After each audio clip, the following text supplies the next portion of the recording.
Welcome to Just Haley, a podcast where Haley talks about whatever she just wants to talk about. Welcome back, friends. This is episode 4 of Just Haley, a podcast where Haley talks about whatever she wants to talk about. Do you guys miss me? I hope you did. I know I've been a little bit absent lately, but 2024 has been off to a crazy start, and I am back and better than ever. Well, maybe not better than ever, but definitely back. And we have some 2024 tea to get into today. Of course, we're going to dive into all things Taylor Swift because a lot of things have been going on in her life. But before we jump in, we are going to discuss my little escapade with Kelly Clarkson in Vegas. Our first segment is Miss Independent. My hairdresser is amazing, not only at making my hair look great, but at convincing me to do crazy things, like buy last-minute tickets to see Kelly Clarkson in Vegas on New Year's Eve by myself. I told her that I had considered it a few months ago, and during the 15 minutes it took for my hair to dry, we picked out my concert seats and plane tickets and were planning a trip in about a week. But it was so worth it. The caveat, though, was because I was going by myself and had just gone to Vegas in August, and cost was a little high for last minute on New Year's Eve, I went to Vegas and came back in less than 24 hours with no sleep. But it was 100% worth it, and I would totally do it again. I also shouldn't mention to my hairdresser that I'm considering doing it in May in New Jersey. But moving on, before I got to the concert, like right after I landed in Vegas, I had some time to explore. I went to New York, and went on the roller coaster twice because one time is just not enough. It is so crazy. It goes upside down, sideways, nuts. They make you take your glasses off because those will go flying. So much fun. I also went through a few different casinos like the MGM and the Bellagio, which was by far my favorite because they still had its Christmas display up. Okay, just look at that. Is that not absolutely gorgeous? So fun to walk through. It was really packed, but so fun. And then I made my way to the concert, which was absolutely amazing. Kelly just kills it every single time. I got there early, like right when the doors opened, went in, found my seat, and of course I brought plenty of friendship bracelets and made friends with about 20 people sitting around me by handing them out. We had a great time and we're all just like living it up together. The set list for this concert was really similar to the concert that I was at in August. It all like kind of focused on featuring her new album Chemistry with tons of the favorites like Heartbreak Song, Breakaway, kind of sprinkled in there with a few covers. And of course, Kelly was unhinged. She took a shot of tequila before she came out, talked a lot about tequila during the concert, took another shot during the encore, and was just living it up. There was a guy there with a sign who asked her to sign it so he could get her signature tattooed. I actually posted a video of this and then made friends with the guy on TikTok, and we frequently chat, and he sent me a picture of the actual tattoo. Like, isn't that so cool? I love the smiley face. It's my favorite part of that signature. She also signed a few other people's items, talked about eating Cheetos on a road trip, or as Kelly likes to say, some Cheetos. But my favorite part was two guys getting married in the audience. During the song Breakaway, Kelly walks through part of the audience right in between the VIP tables, and there was a guy holding up a shirt asking Kelly to attend their wedding that weekend in Vegas. She stopped the song, started asking them questions. They didn't really have a ton of plans as to where, when, anything like that. They just said that they wanted Kelly there. So she decided to change up their plans and have them get married in the middle of the concert. So she asked if anyone was an officiant, found one, and this is what happened. With me. Say it again. We've been together for 14 years, going on 15 in January. We got engaged at your concert in 2019 in Baltimore. We refuse to get married until it's with you by our side. Oh my gosh! Wait, say something! We gather here today at Kelly Clarkson's show in honor of two lovely gentlemen who want to claim their love tonight, forever. What's your name? Brian. What's your name? Martello. Brian, do you take Marcello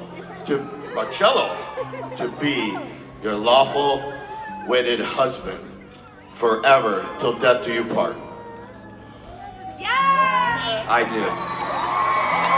And Marcello, do you take Brian to be your lawful wedded husband till death do you part for the rest of your life?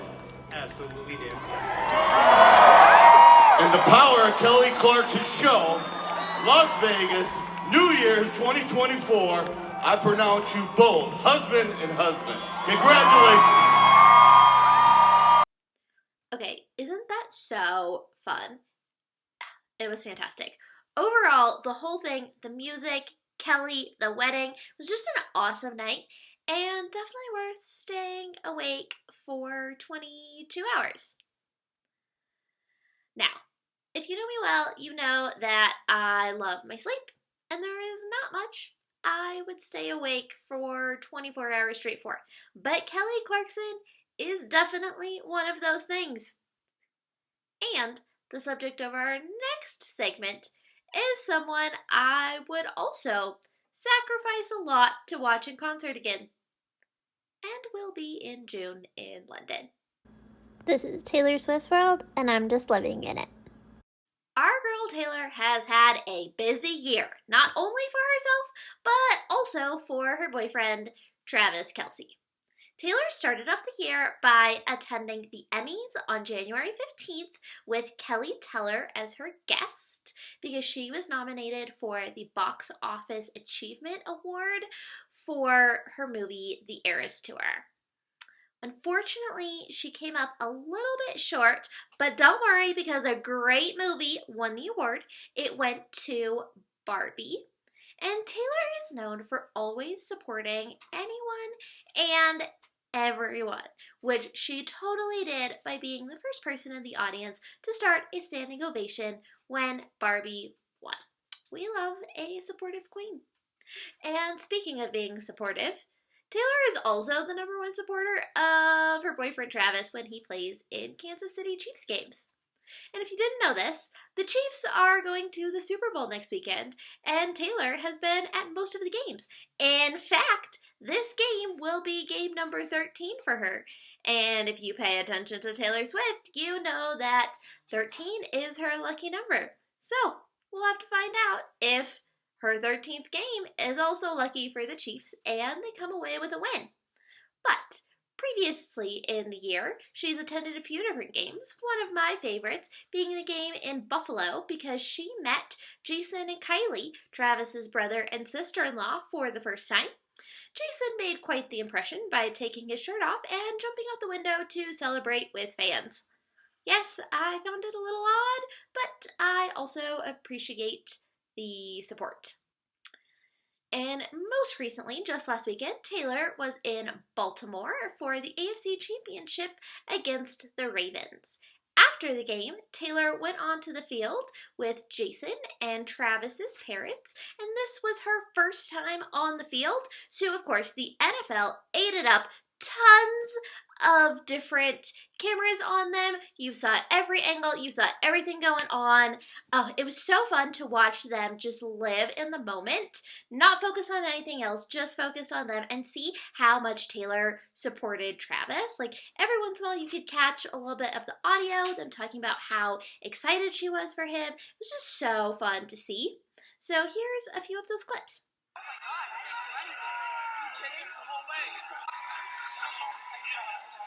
I've never seen anything like that in my life. We were all the way over there, all the way up there, over there. It was the best view ever. It was insane. Thank you.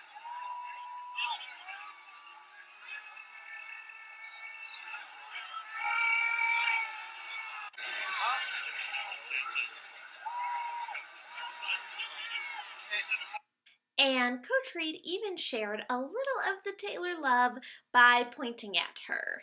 If you are not an avid listener of Travis and Jason's podcast, New Heights, you might not have known that Coach Reid and Taylor actually knew each other before Travis met Taylor. Taylor's dad played football in college and attended quite a few of the Philadelphia Eagles games when Taylor was growing up near Philadelphia, so they have previously met. I also think that this is a good time to note that the media has made some mistakes in their reporting, and Jason Kelce has shared on the podcast that he has not announced his retirement. The end of a season is always very emotional, but his emotions when the Eagles lost to the Tampa Bay Buccaneers was not indicative of his retirement, as both the NFL and ESPN has reported. At the time the podcast was recorded, a few weeks ago, he had not made a decision yet about retirement, as he wanted a little bit more time to let emotions settle after the game and would eventually announce a decision. However, we haven't heard anything yet as to an announcement either way, but I will keep you updated when that announcement does come. And in the spirit of emotions, Make today a great day, and if it's not, just change it. if you have known anything about my week, you will not be surprised by the mental health tip for this episode.